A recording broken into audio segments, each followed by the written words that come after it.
Umapela naman ang Catholic Bishops Conference of the Philippines o CBCP sa publiko na iwasan ang pagkampanya kay Luis Antonio Cardinal Tagle para maging susunod na Santo Papa.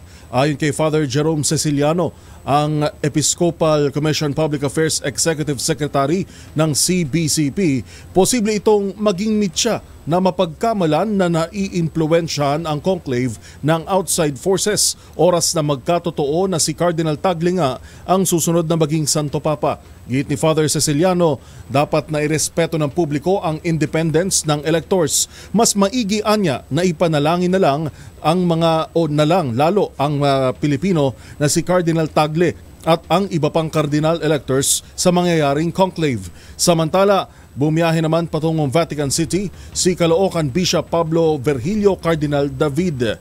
Ayon kay David, matapos ang libing ay dadalo rin siya sa pre-conclave meeting.